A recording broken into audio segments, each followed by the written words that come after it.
Thank you, John. It's wonderful to be back. Wonderful to see everybody again. Unless you were feeling sorry for John, feeling lonely at the feast with so few of you down there, we registered 1,260 people at the feast this year, and it was hardly lonely. We did miss you when we had time. We missed you in the cracks, I might say, because our lives down there were so full that we didn't have a whole lot of time to miss anything. It was the busiest feast I know that Allie and I feel like we've ever had in our lives, and the most fulfilling. And I certainly want to invite everybody to understand, those of you who are going to San Antonio because of whatever reason you go there. But I'm sure it's a wonderful feast. But you know, you're always looked for, wanted, and hoped for at Okaloosa Island, which is where we go every year. We really aren't in Destin anymore, but rather at Okaloosa Island, Florida, near Fort Walton Beach. And it was incredible this year. Once upon a time, there was a man who made his way down a river all the way to the sea. And when he got to the sea, never seen the sea before, it was an awesome thing for him to behold. And he looked out across that vast expanse of water, and he made camp. Stayed there for really quite a long time, and he watched, and he thought, and he contemplated what he knew and what he was looking at as he watched the sea. For while the sea might rise and fall a little bit from time to time, it never did fill up, even though right here next to him was a huge river running steadily into the sea. The river ran down to the sea didn't fill up.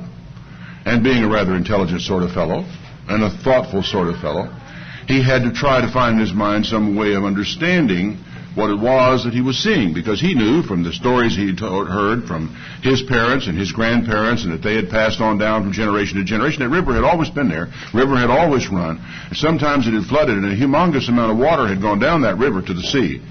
But the sea never got any deeper. And he wondered about this.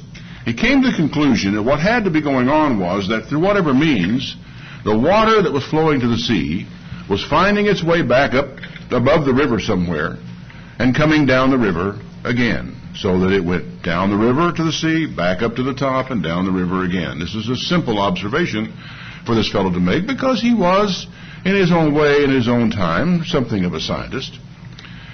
And he also contemplated the fact that the wind followed similar patterns. It would blow from the north, it would shift down to the east, it would shift to the south, it would go to the west, and then it would be back in the north again. And he concluded the wind must be doing precisely the same thing the river is doing.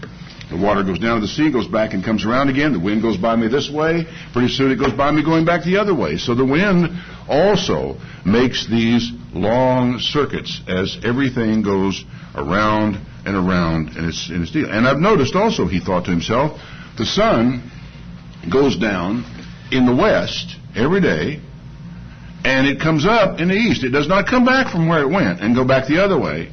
It comes in the other direction and goes around again, and therefore we once again have this cycle repeated of things go one way and they come back another way, so they are finding their way back in a circuit, going round and around and around. And you also notice that man is not quite like that. Man seems to have a one-way punch ticket, that men come and go, that he knows that his grandparents died, he knows where they're buried, his parents are aging, he knows where he's going to bury them, and he knows that before them there were generations before them there. They die, they come, they go, but this earth, this river, this ocean, all this stuff stays right here. And he looked at all this and he pondered the significance of what he saw, and he arrived at conclusions, not only from that, but he also then began to arrive at conclusions from the things he did, the decisions he made, the tracks he followed, and the things he tried to find out about life, because he was an intelligent man, he was a curious man, he was a man who wanted to know. And he wrote his thoughts down in a book for his children, because he wanted his children to understand the things that he had learned about these things. He called himself the preacher, and he wrote in his book the things that he had learned, and he calls the book Ecclesiastes. And I think he wrote the book so that his children, as they went through life, would not have to go down every cul-de-sac, every dead-end street that he had gone down, would have to relearn every lesson that he had learned, would have to suffer the pain of every mistake that he had ever made, and that they would somehow be able to find their way through life a little better because of the things that he wrote down for them that they might remember. Now, you're familiar, you should be familiar with the book. You have a copy of the book. The book is Ecclesiastes. It's in your Bible. And the preacher wrote this book. He said, "Vanity of vanities, saith the preacher, vanity of vanities, all is vanity." He says basically everything is empty. Everything is useless. Everything is futile. What profit has a man of all his labor that he takes under the sun? One generation passes away, another generation comes, but the land endures forever. And when you think about it, what do you have? As we have a saying, you're not going to take it with you. You can't take it with you. So we live our lives. We chase after wealth. We chase after security. We chase after whatever it is we decide we're going to chase after. And then we become old. And one day we sit up and look around and realize our days are few now coming ahead of us. And what do we have to show for what we have got? And whatever it is that we do have to show, what's it really worth? Because in fact, when we're gone, it may fall into the hands of somebody else. And as the preacher asked, who knows whether the person's going to be wise or whether he's going to be an abject fool. He said, "The sun also rises and goes down, and hastes to his place where he arose. The wind goes around toward the south. It turns about, to the north. It whirls about continually. The wind returns according to its circuits." It'll be back. Don't worry. "And all the rivers run to the sea. But the rivers don't run dry, and the sea never gets full. The place to where the rivers come, they go back there again." Everything is full of labor. Man cannot utter it. The eye is not satisfied with seeing, and the ear is not filled with hearing. He says, we go on through this, and we chase around after all this stuff, and when it gets to the end of it, we still are not full, satisfied, requited, feeling that we have somehow arrived or accomplished. And he wants his children to understand this because it's important at an early stage in life to realize, to understand what is important and what's not. And then a lot of the things that you're going to chase after, and a lot of things you're going to give your time, your heart, your energy, and your life to, in the end are not going to amount to much, and you need to make up your decision and make up your mind early about that, lest you waste too much of your life pursuing something that is not going to fulfill you or anyone else. He says in verse 9, "That which has been is that which shall be. That which is done shall be that which shall be done. And there is no new thing under the sun." Now, it would be awfully easy to argue with that, because they did not have supersonic transports in this gentleman's day. That should be considered in a way as something new. But he's not talking about technology. He's talking about the circumstances of life. What has worked in the past will work in the future. What has not worked in the past will not work in the future. In other words, in human relationships, the way you and I get along with each other, nothing is new. It works just like it always has worked. And consequently, life is the same way. That you can work hard all your life to achieve great wealth. And then when you have achieved that great wealth, you may have your own private airplane, you may have a pilot you have hired to fly you from place to place, or you may have an automobile of some sort that you've driven after. You've got these things. But in his day, people who went through all their life and worked hard, they got the things that they wanted and worked toward. And what he's trying to tell you is there's really nothing new under the sun. When either one of these people get where they're going to find there is nothing there. Or as someone once said, there is no there. Now, this is a difficult concept for people to understand. It's difficult for them to grapple with because we always think, if I could just get to a point, if I could just get to this place, I would be satisfied. His comment, the eye is not satisfied, not filled with seeing, and the ear is not filled with hearing. You never get to the place to where you don't want to hear anything anymore. You never get to the place to where there's not something new that you want to see. No matter the beautiful grandeur, no matter the scenery, no matter all the great things you've seen and heard, you're not tired of them. You're not filled with them. You're not to the place to where you don't need to see them anymore. And so he says, all this has got to be. There is no remembrance of the former things. They all eventually die away. And there's not going to be remembrance of the things to come with those things that shall come hereafter.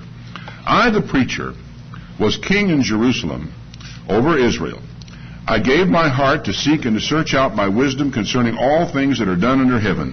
This sore travail has God given to the sons of men to be exercised with it. It's the push-ups that God has given us to exercise ourselves, to try to figure out what on earth is going on here. As one physicist used to like to ask on his television program I saw in England, why things are as they are and not otherwise. To chase that down, to find out the answers to that question. And I think about that, and I think of all the work and all the effort that we went into to send men to the moon. How many times did we land men on the moon? Apollo 13 was way down the list, and it was the one that had the problem, if you recall. And I don't really remember, and this is interesting, I don't remember how many times men went to the moon. I remember the first one. I remember we were walking onto an airplane at Heathrow Airport in London when the first man put that foot on the moon and made the statement. We didn't get to hear it or see it live on television because we were traveling at the time. But we've done all that.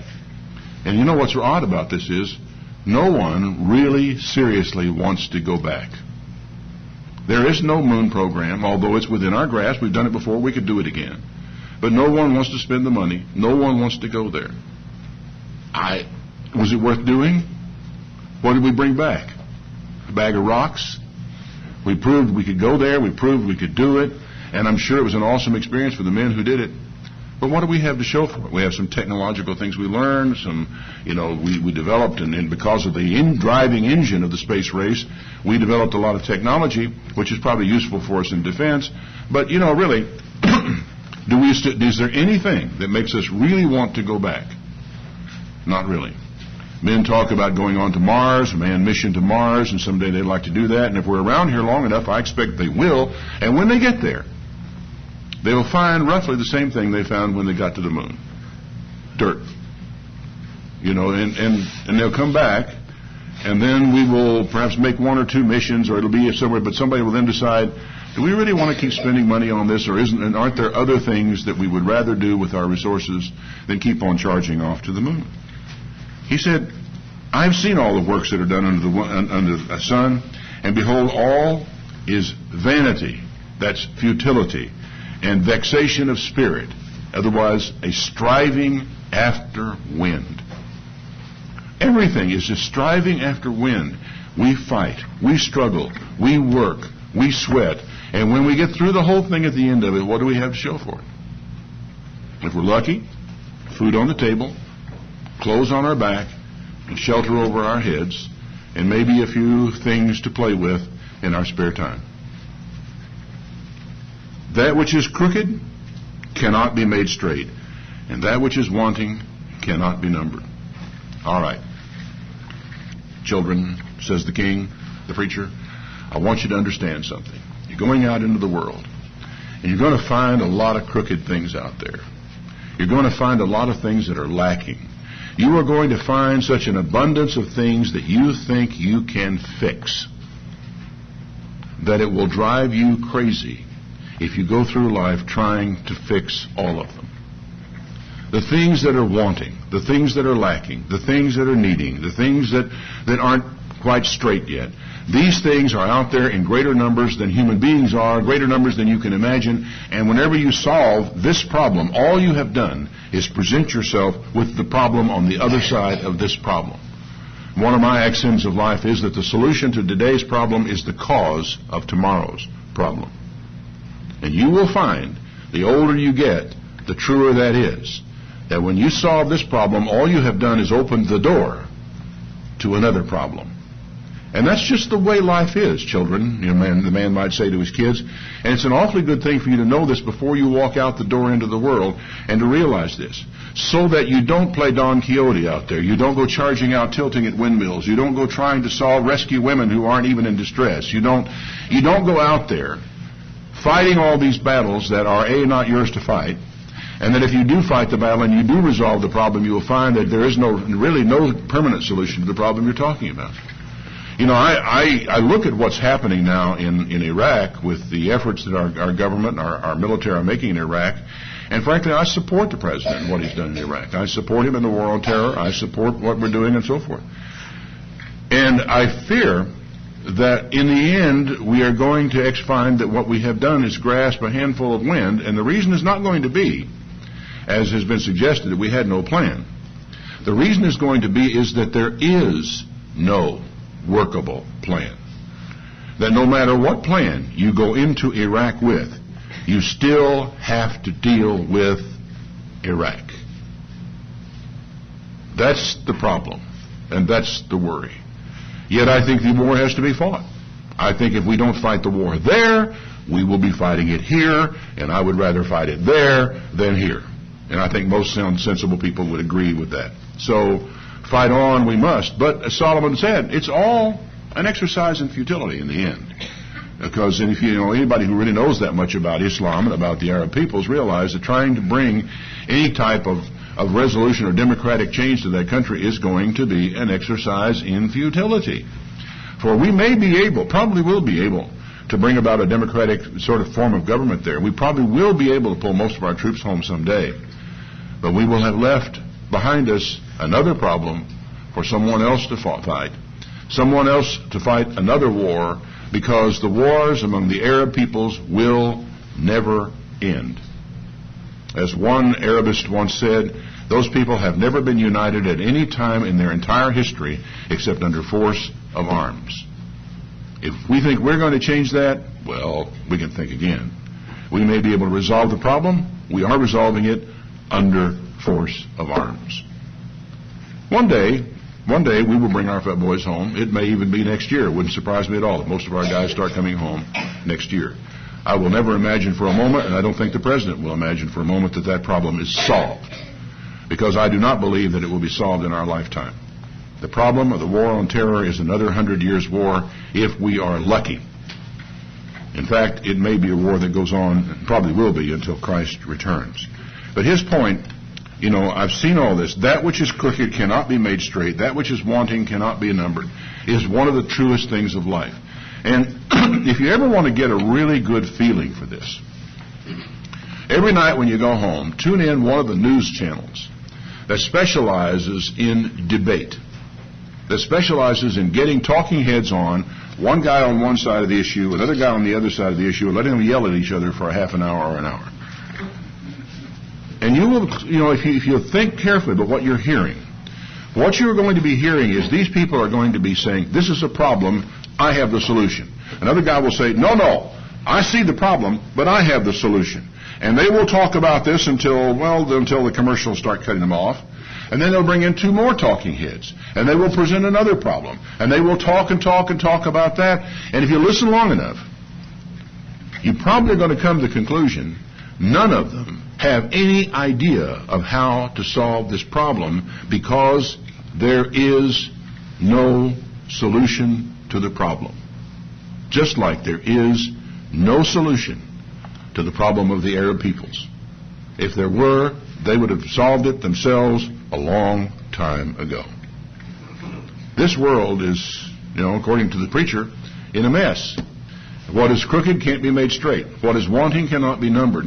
And don't get out there again and think that you're going to solve all the world's problems, because you are simply not going to do it. I'm just fascinated sometimes by people, well-dressed people, jacket, tie, in a studio with the lights on them, sitting in chairs, who are right over here, writing their columns and writing their books and going to their classes and doing all their professor work at universities, who know how to tell men who have spent their entire lives in the military, who have gone off to war colleges, who have studied these things who live their lives for the military, for war fighting, and for preparation of these things. These people in the ivory towers know how to tell these people who have done all their lives at it how to do their job. And I just shake my head and I wonder, I go back again to the book of Ecclesiastes. That which is crooked can't be made straight. Just forget about it. Your biggest problem, you might have told his children, is to get yourself straightened out. Don't ever think that you're going to solve some giant worldwide problem and you're going to be the savior of the world. Because in truth, don't we know by now who the savior of the world is? Don't we know what he's going to have to do to save the world? Don't we know what's going to have to happen? Don't we realize by now that the world cannot save itself, that the problems that are out there are intractable, and unless Jesus Christ comes back, we will end up killing ourselves off completely. That's what the book says. I believe that. So he said, that which is crooked cannot be made straight, that which is wanting cannot be numbered. Now what can you do with that information? You stop wasting your time charging out there and trying to solve intractable problems. Deal with your own life of your children, the life of your parents, the life of your family. Deal with the problems in your community that are there that can be dealt with, where something can be solved, because indeed if you got potholes in the road, the potholes can be filled. They'll get potholes again, but for today they can be filled. There are things that we can do in life that can at least make somebody's life better, make our own life better, give us a little peace of mind for a while. These things might be worth doing for the time being. He said, I commune with my own heart, saying, I've come to great estate. I've got more wisdom than anyone that has come before me in Jerusalem, my heart and my great experience of wisdom and knowledge. Now, we have to agree with that because we know God gave him wisdom. God gave this man an infusion of wisdom that no man before him had ever had, and he's just simply acknowledging what God gave him. And because God gave it to him, he said, I can see things that, frankly, people who came before me never saw. And, I might add, a lot of people who came after him never saw either. He said, I saw these things. My heart has great experience of wisdom and of knowledge. And I gave my heart to know wisdom and madness and folly. And I perceive that this is also striving after wind. Because in much wisdom is much grief, and he that increases knowledge increases sorrow. It's true. It's just true. I wish you could wish that it were not, but it is simply true. We go off to universities to learn knowledge and gain knowledge, and in the process increase sorrow. Because suddenly we know things we didn't know before, and we have struggles to fight now that we didn't have before. And a lot of times the poor guy stays at home, doesn't bother with the wisdom, goes out and digs his ditches or drives his delivery truck or builds his brick walls and goes through or wires a house for electricity, and then goes home in the evening and eats his supper and sits around with his wife or his kids and has fun with them and plays with them. You know, sometimes this guy has got a better life because he's not worried about some of the things that the guy who has gained a great deal of knowledge has got. There is something to be said for this. And we have come to the place in this country where we feel that every kid that comes out of high school needs to go to college. It's not true. It's not true. It is becoming that way because we are making it that way. But there was a time when it was not true, and we were frankly better off when it was not true. And you'll have to ask some older people about that so that you'll come to understand what it is they're talking about. But there are a lot of young people who, coming out of high school, can go get themselves a job, and in their lifetime ahead will earn more money than people who go to college. It's happening all the time, even to this day. But nevertheless, we've got to go to college. We've got to go out there and let people tell us there is no God. You know, that we all evolved from green slime in a pond somewhere and have to struggle with all of that. I said in my heart, I know what I'll do. I'll prove you with mirth. So enjoy pleasure. This also doesn't work. This also is empty. I said of laughter, it's mad, and of mirth, what does it do? I sought in my heart to give myself to wine, yet acquainting my heart with wisdom. Now, there's an interesting parallel with that. There was I forget his name now. Was it Leary, who was the guy who experimented with LSD? And he was a big guru of that, and he decided he would take LSD because LSD would raise the mind to a new level, and he would see things that he'd never seen before. He could see clearly. He could, accomplish great things because of the opening up of the mind with LSD. Some people tried to do that and lost their minds entirely. Some people who did creative work while under the effects of LSD woke up and looked at it after the LSD was gone and thought, oh my, it's awful. Could I possibly have done that? And the answer is, of course, they could have. But this is way back then. What he decided is, a lot of people like to drink. Okay, let's try drinking. Let's drink. And let's go to the house of mirth. Let's go down to the comedy club, have a few, listen to the jokes, and laugh ourselves silly. What he did learn from that was that, while it's fun while it's going on, it doesn't go anywhere. And when it's over and the wine wears off, what is left, as often as not, is depression. That the reaction that sets into it, there's a funny thing about life, is that for every action there's an equal and opposite reaction. Most people who've used nasal sprays when they have colds know what a rebound is. You know, you get your nose cleared up for the moment, but then all of a sudden, once that stuff starts wearing off, you're stuffed up worse than you ever were before. Well, it happens in every aspect of life. You know, the funnier it is, the higher you go and so forth, the lower the low that's likely to be on the other side of this thing. And it's a curious thing about people. We think some things are going to make us happy. We think some things are wonderful, and it doesn't work out like it does. And sometimes, in the end of all that, we're a candidate for taking our own life. Once, and one of the reasons, I guess, that I decided to talk about this today is that people often talk about a post-feast letdown. Because oftentimes we get so high during the feast, and we're so encouraged, and we're around so many believers, and it's so good to be together, and we say, I'll get our batteries charged now and go home to face life. And I go home, and life hasn't gotten any better. You know, your garage didn't clean itself while you were gone. Things that you thought might be better aren't. And it's not at all uncommon. People talk about, you know, the letdown that follows on the heels of the feast. Well, this man said, I'm going to find out. I want to know about this. I made great works. I built houses. I planted vineyards. I made gardens and orchards. He became a scientist of sorts, a horticulturist. He had every kind of fruit. I made pools of water to bear therewith the wood that brings forth the trees. And I harken back to when I first went to Ambassador College out in Pasadena.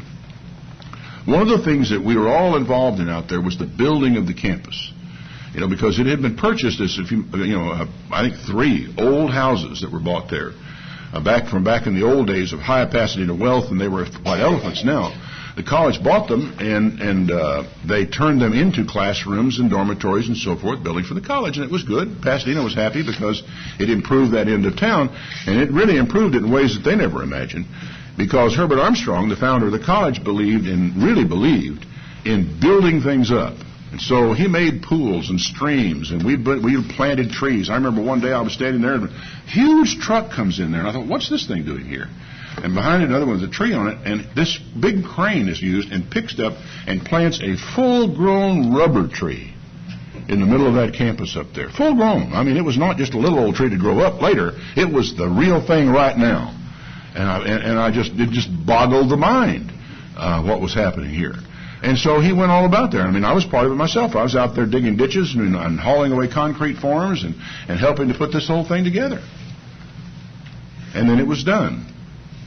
And now it's being sold off. And very soon it's not going to be there. And with the great irony of ironies, I think that marvelous auditorium they built out there may go down under the wrecking ball when all is said and done. Odds are that it will. And you can't help but come back to what he said here. You know, I did all this stuff. I really applied myself to it. I got servants and maidservants. I had servants born in my house. Also, I had great possessions of great and small cattle above anybody who had ever been around. I gathered silver and gold, the peculiar treasure of kings and provinces. I got men singers and women singers. Had choir up here singing for me all the time. And delights of the sons of men, musical instruments, and that of all sorts. I was great, and indeed he was, more than anybody who was in Jerusalem before him. He said, and also, my wisdom remained with me through this whole thing. And see, this was the killer. In a way, he'd have been better off if he'd been a fool. But his wisdom stayed right there, whispering in his ear the whole time. His common sense. Every day, he would finish his project. And when the project was finished, he'd say, okay, it's finished. Now what? I can look at it. I can eat the fruit. I can sleep with one of my wives. But what's next? What else is there? Where in the world do I go from? I kept not from them. I didn't withhold my heart from joy. My heart rejoiced in all my labor, and this was my portion in all my labor.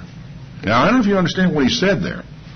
What he's saying is, I did enjoy the work, but that was all there was to it, was the enjoyment of the work.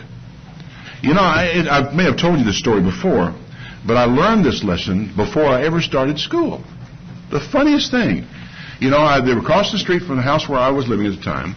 They were building a church, and there was a dirt pile out there by the church, sand, what have you.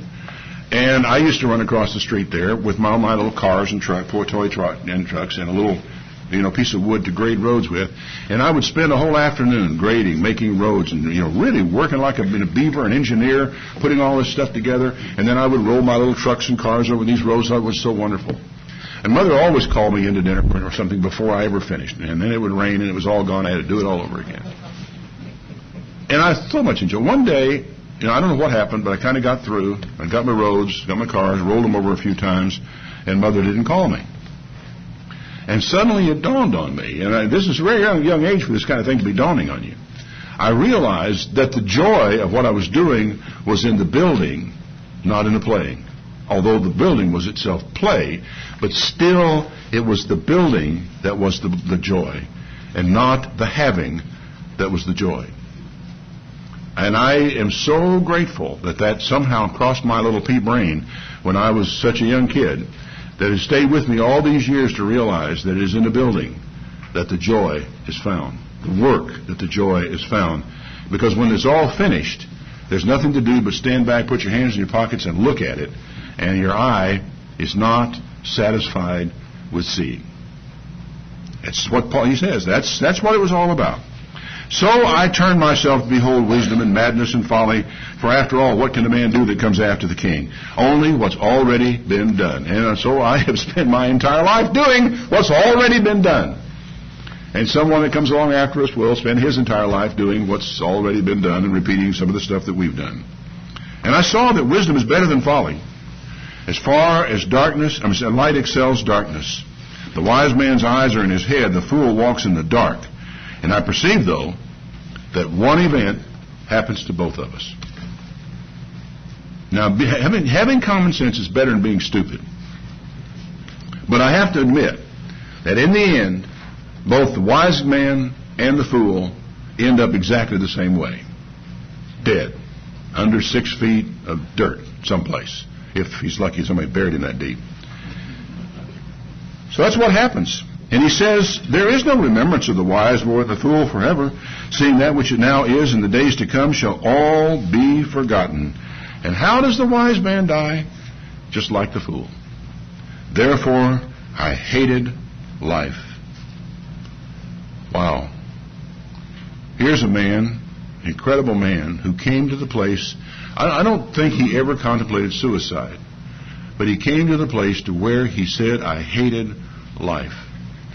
And I think there are a lot of us in the course of the years of our lives come to the place to where we might say, I hate this life. I hate my life. I don't like where I am. I don't like what I am doing. And he came to the place to where he was just profoundly discouraged, and depressed. After all this stuff, after all this work, he could see clearly what had happened here. He said, I enjoyed my work, but the work is finished, and and there's nothing left for me to do at this point, and depression sets in. There's something important to be learned from this. And I can't help but wonder, when I understand that the leading cause for death isn't it among teenagers is suicide, or first or second? And I can't help but think of this, when I think of kids who are getting depressed. And a lot of kids are depressed. And, of course, one of the things people talk about is drugs to try to get them out of their depression. But and maybe there's a time for that. I have no idea. But I also have to think that sometimes the depression comes from just not having something worthwhile to do. There's just nothing to do. I'm bored. And the lack of a goal, the lack of work to do that one enjoys, the lack of chores to be accomplished, the lack of places to go, things to do, all this stuff leaves a kid feeling depressed. And I have an idea, I've never seen stats on it, but I have an idea that suicide among teens is probably more prevalent among the affluent teens than it is among the poor. You might take a look on the internet sometime, see if you can find a stat on that. That's just a guess on my part, and the guess is based upon the principle that I'm reading here, and that is of having everything to where you don't have to work for stuff is one of the worst things in the world that could ever happen to a man. Mark that down, and don't ever forget it. Don't let your kids forget it, because the joy of life is in the building and in the work and the accomplishment. It is not sitting around and looking at it. One of the great destructive forces in our society today. Could have been a great blessing, is in some ways, but it's still in balance. I think a destructive force is television. I think as a society today, we would be infinitely better off if television had never been invented. It's too late for that. The problem with the television is we sit around watching. We spend our life watching. If you've never seen the movie, the great parable of that is Peter Sellers' last movie of his life, Being There. He says, I hated life because the work that is wrought under the sun is grievous to me, for all is vanity and a vexation of spirit. He came to the place to where even the joy in his work went away because he came to realize that there's nothing out there. There is no there. He says, I hated all my labor that I'd taken into the sun because I would leave it to the man that would be after me, and who knows whether he'll be a wise man or a fool. Yet shall he have rule over all my labor, wherein I have labored, wherein I have showed myself wise under the sun. This whole thing, he said, is just empty. There's nothing there. So I went about to cause my heart to despair of all the labor I took under the sun. So he said, well, I've done all the other one. Now what I'll do now, I'll decide to be depressed. And you know, I kind of think people do that sometimes. He comes to the place, I'll say, I know what I'll do. I'll just go ahead and give myself to despair. For there is a man whose labor is in wisdom and knowledge and equity, and a man who has not labored therein, shall he leave it for his portion. It's vanity. It's a great evil. Yeah, it really is. And parents who have possessions and are smart will not leave their kids too well off. They really won't. And understanding this is crucial, because so many people in the world today who have grown up rich in wealthy families never had the chance themselves to build anything. They cannot look back on something and say, that's my work. I did that. They can never say, I brought myself to this place. They can never say, my work is being rewarded because I worked hard. It was handed to them. It's a mistake to do that. You may want to provide a safety net somewhere for your children, but, you know, frankly, I think the fellow who says, I'm not leaving it to my kids, I plan to spend all of it before I die, may have something going for him. May have found out something. I haven't figured out how you do that yet, but, you know, because you don't know what day you're going to die. But that's something to remember. What man is there of all his labor, of the vexation of his heart which he has labored under the sun? What has he got? All his days are sorrows, and his travail grief, and yet his heart takes no rest in the night. This is too bad. There is nothing better for a man that he should eat and drink and enjoy, make his soul enjoy good in his labor. I saw this, and I saw it was from the hand of God. It's from the hand of God. There is nothing better for a man. Now, he's talking about this life. He's not reaching out into the life after this life. In this life, there is nothing better for a man than to eat and drink and make his soul enjoy good in his work. Find satisfaction in his work and come home at night and have a good meal and spend time with his family. There's nothing more important to you than that. Not in this life. Or who can eat, or who else can hasten unto anything more than I? Anybody's going to eat more than I can eat, he says? Anybody's going to be able to run off and do a project that I can't do? Forget about it. God gives to a man what is good in his sight, wisdom and knowledge and joy. To the sinner he gives work to gather and to heap up so he can give it to somebody that's good before God. This also is vanity and a vexation of spirit. Then follows one of the most familiar portions of this whole book, and I won't go verse by verse through this because it is so familiar. There is a time for every purpose under the heaven. A time to laugh and a time to cry. A time to sow and a time to reap. A time to cast away stones. A time to gather up stones. And you know, an awful lot of life is in knowing what time it is. It's that simple. Just knowing what time it is. Is this the time to laugh? Is this the time to cry? And I have met some buffoons in my life who really couldn't tell the difference between the two.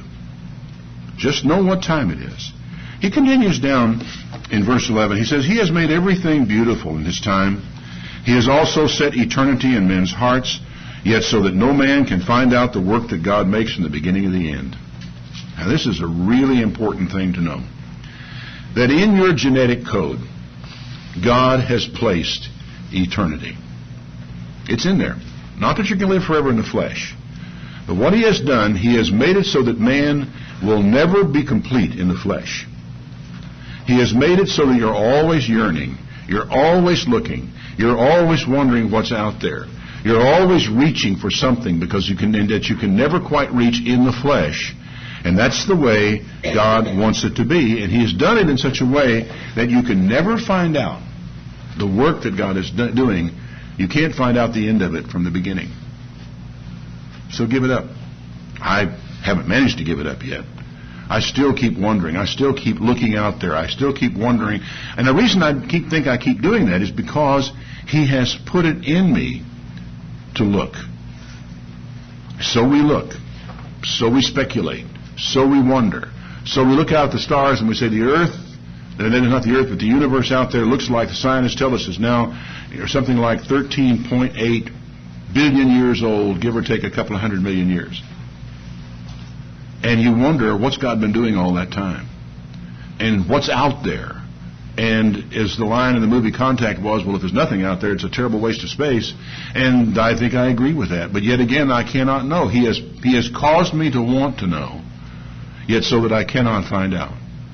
He has left me with a sore travail as my spiritual push-ups, as it were, to be exercised with, to look for, to find, to reach, to try to understand Him.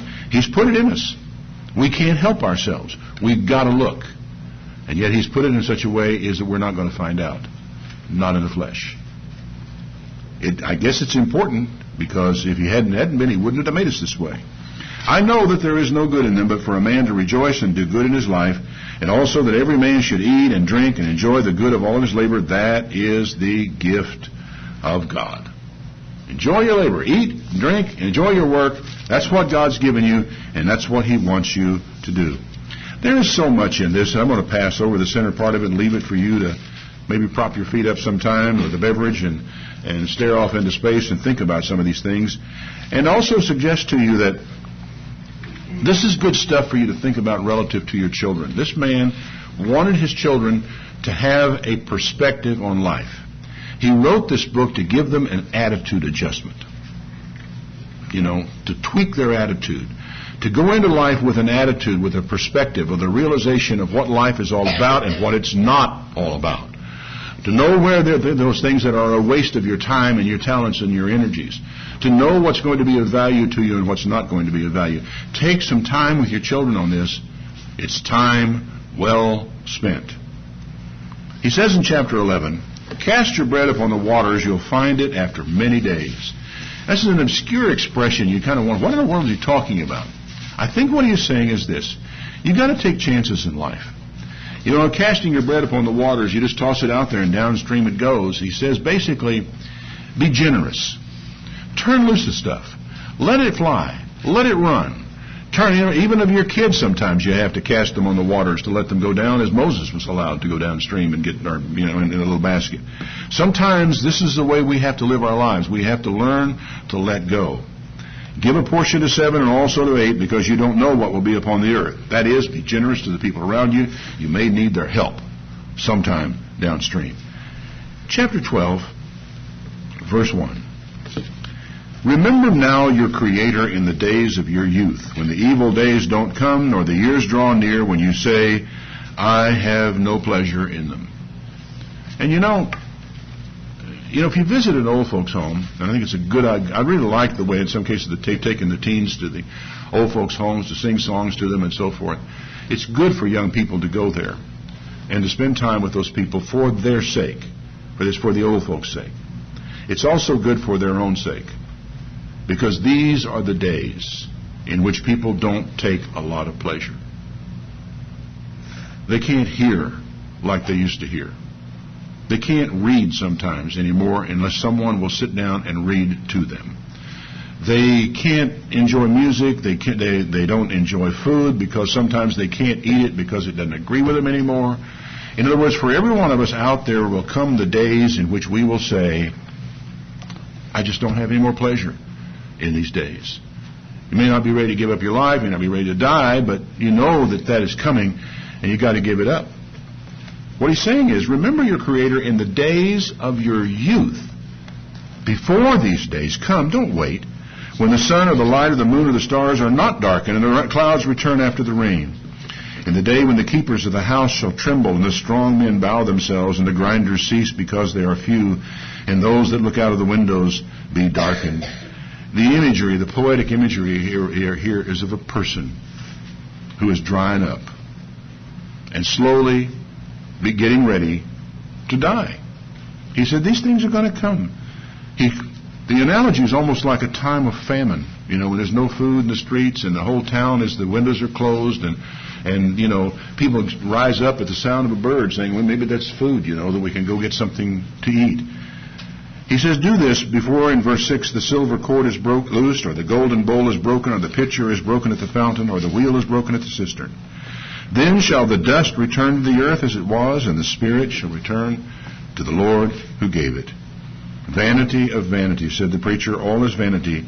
And moreover, because the preacher was wise, he still taught the people knowledge.